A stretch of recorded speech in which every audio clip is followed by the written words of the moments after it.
eBay parts have been given a bad rep for as long as I can remember, and for good reason. But, given how expensive turbos are, is this turbo that I bought off eBay for $180 really worth it? Or should I even bother? Well, let's go ahead and find out.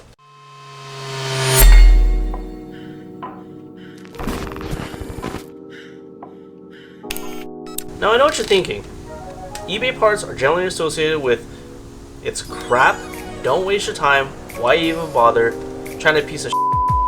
But why do we associate eBay parts with turbo quality? Now most of the stuff that we see on eBay is stuff that's sold from East Asia, particularly China. East Asian manufacturers are notorious for cutting costs whenever they can, which generally results in poor quality. Now we're all guilty of it.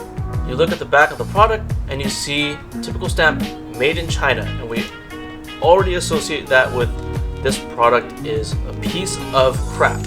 Now unlike products that are coming out of the US, I think it's safe to assume that many of the products that are coming out of Eastern Asia don't really receive much R&D.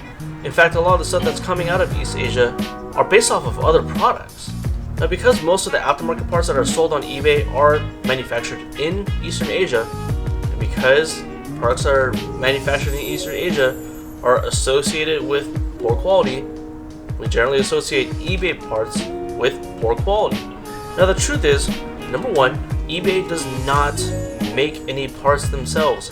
They are simply an e-commerce medium such as Amazon or Turn 14 Distributions or Evasive Motorsports or your favorite race shop across the US. Now on top of that, it's very bold to assume that everything that is manufactured in China is utter shit.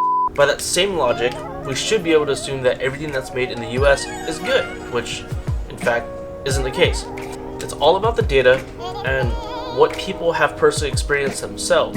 We can't just assume the product quality based on the origin of manufacturing. There are in fact a lot of good products that come out of Eastern Asia. The sad truth is, we actually have to go out there and find them ourselves. Just like a lot of things that you read on the internet, a lot of the stuff that you hear is negative. You don't hear much of the positive. There's also a lot of people out there that judge these products based on assumption, not on their own experiences. Now if you asked me a year ago if I would ever run an eBay turbo, and I'd tell you, hell no. But there's a few reasons why I decided to change my mind this time around. There's actually a lot more people than I expected that are running this exact brand. I'm also willing to take a risk as far as reliability goes because this car is not going to be my daily, you guys already know that by now. And I do intend to trailer this car to the track since I do have a truck now. It opens up the possibility for me to get risky with this build. I could be the guinea pig here, kind of the theme that I'm going for this time around. And I get to try this out so that you guys don't have to. But I don't know, if this turns out good, then maybe you can run this turbo. Now this turbo is supposedly a GT3076 that's manufactured by Maxpeeding rods. I bought this turbo for around $182.50 or something like that. It's a turbo for under $200. Can you really complain about that? I also have their cast manifold that's designed to be a bottom mount for the M54 for a measly $70. I'm excited to see how this turns out. So let's go ahead and dive right into this. So obviously there's not much I'm going to be able to analyze in terms of long-term use, so I'm basically going to be judging the overall part presentation or packaging of the part, as well as some of the critical functions such as shaft play or fit, form, and function, and those kind of things. So let's go ahead. Let's open this thing up.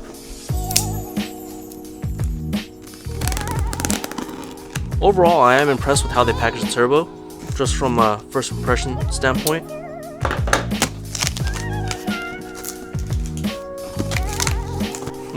And I take that back. So it looks like just some foam, a bag, and a box. Again, more foam at the bottom. It does come with a couple gaskets, and it looks like a banjo bolt.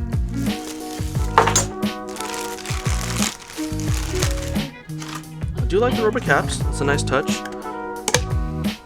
And there it is, Spoolie boy. Now, like I mentioned earlier, this is supposed to be based off the Garrett GT3076R. So right off the bat, nothing that immediately catches my eye. There are a bunch of dings going around this side, but I'm not too worried about that. Casting seems okay. Nothing out of the ordinary. Doesn't seem to be any shaft play axially or radially. The blade spins just fine. I'm trying to force it in one direction or the other to see if it'll hit, but overall it doesn't seem too bad. Looking at the exhaust side again, nothing out of the ordinary. The machine surface does seem okay. Some nicks here and there, but the gasket should seal that up, so I'm not too worried about that. Not sure if you can see on the nut, but there is a section that is ground off, about right there, which just shows that they did balance the compressor and turbine wheel. The machining on the turbine flange looks okay. Again, some dings here and there, but the gasket should seal that up. This is a water-cooled turbo. This is the oil drain. And again, machine surface seems okay. No steps that would negatively affect me. Water ports look okay. Turbo feed looks okay. Looks like some machine oil. Not too worried about that. And that other coolant port looks okay. Overall, the casting looks good as well. Nothing out of the ordinary. I mean, I don't know castings that much, but nor do I know what these turbos should be looking like. But I mean, overall, it doesn't look too. Oh, there's a step right there, but that's not a big deal. I'm not gonna bother opening this one up for the sake of keeping these intact. Let's take a look at the manifold. So unfortunately I did already open this up. Apparently by the same company, Maxpeeding rods. You can see right there. So it looks like they make suspension and internals as well. Who knew? Packaging could be a little bit better.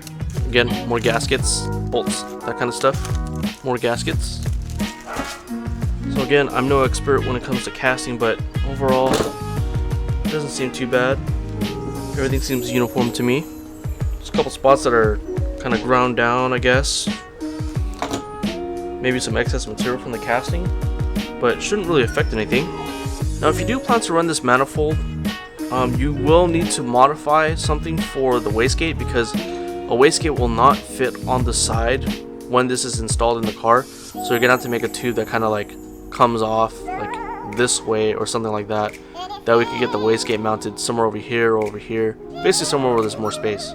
Machining is a little bit rough on this flange, but again, I don't think it's going to be much of an issue. Here's the turbo side. Again, nothing crazy over here. Machining is a little bit rough on this side. You can kind of see the machining marks from the mill going across the flange. These edges are a little bit sharp, but again, shouldn't really affect the function of the part. I mean, overall, for 70 bucks, can you really complain about this?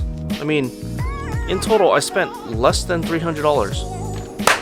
So, overall, the packaging wasn't the greatest.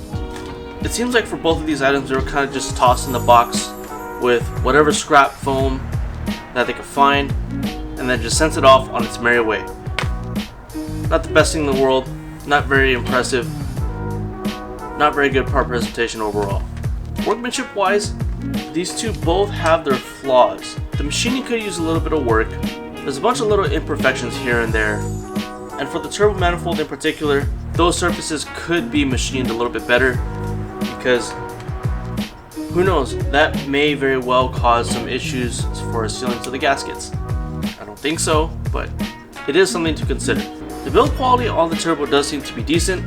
There's absolutely no axial or radial play in the shaft, but again, as far as workmanship goes, there's a lot of little nicks here and there that make it look kind of almost unappealing.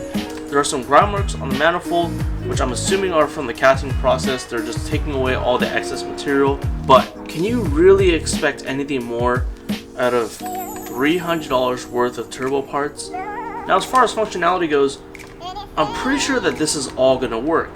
Sure, there's some stuff here and there, like little dings and just little workmanship related stuff, but in reality, it should work. As long as everything bolts up, it should work. Now, there still are a couple questions that are left unanswered. I don't know how this manifold is going to last over time. Generally, cast manifolds last a pretty long time compared to tubular manifolds, but I don't know how long this thing's gonna last. Some people go a couple years with these turbos lasting, some people blow them after a couple months. I don't know what sort of bearings are used in this turbo. From what I understand, the compressor side is a ball bearing, the turbine side is a journal bearing that could possibly wear in different ways. Maybe the journal side will wear faster than the compressor side, and that could cause issues. I don't know what sort of specifications those bearings are built to, so those could very well have a shorter lifespan than your genuine Garrett turbo. Regardless, these are the risks that I'm willing to take for you guys, so you don't have to waste your money first. Kind of going with the theme here of being the guinea pig with this build and trying to keep the cost as low as possible. So, I feel like I got a lot of value for the amount of money I spent on turbo and the manifold, but I want to hear what you guys have to say about the setup. Let me know what you think in the comment section down below. Was this a terrible idea?